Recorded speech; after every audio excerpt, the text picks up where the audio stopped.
Kalamba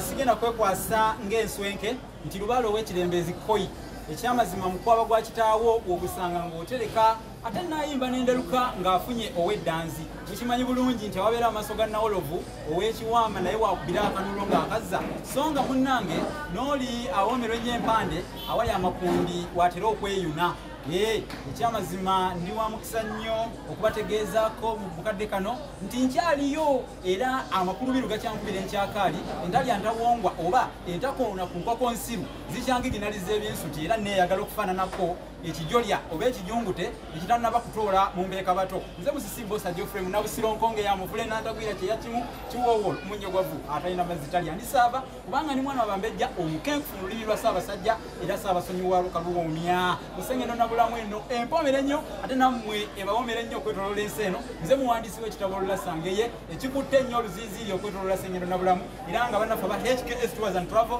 twagala okubategeeza nti bakikomezaawo bakitwala mu ggwanga lya South Africa naye waliwo kye bakomezaawo kale mbategeeza nti ekitabo weekiri mu bungi ate mmwe abali e South Africa mugule ekitabo Olulasangeye ku rand 5 mugende ku ofiisi za HKS Tours and Travel Auckland Avenue oba Auckland Park mu kibuga Johannesburg mukifune oba mu ofiisi za Peromane ku Elephant House Albertina Sisulu Road suti 555 ewa Honorable Scovia Mugabi ate mu abali mu Uganda musobolera ddala okufuna ekitabo kino mu Angelina Bookshop ku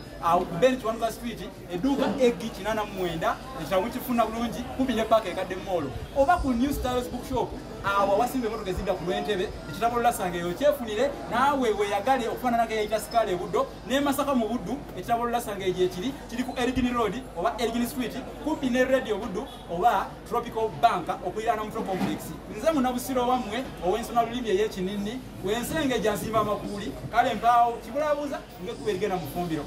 HKS Tours and Travel bakufulira visa bakufulira air ticket n'okusaabaliza ebintu ng'ebyo ebyenjawulo okubijja South Africa obyeta Uganda n'okubijja Uganda okubitwala South Africa enamba yaabwe yeeyo obeera obafuna bulungi HKS Tours and Travel weebalinga ekibuga ekikuuma endindi okukuweereza HKS Tours and Travel bakutambuliza ebintu bakusaabaza bulungi nze Munnabusiro w'ensona lulimi ey'ekinini Ssaabasajja Kabaka awangaale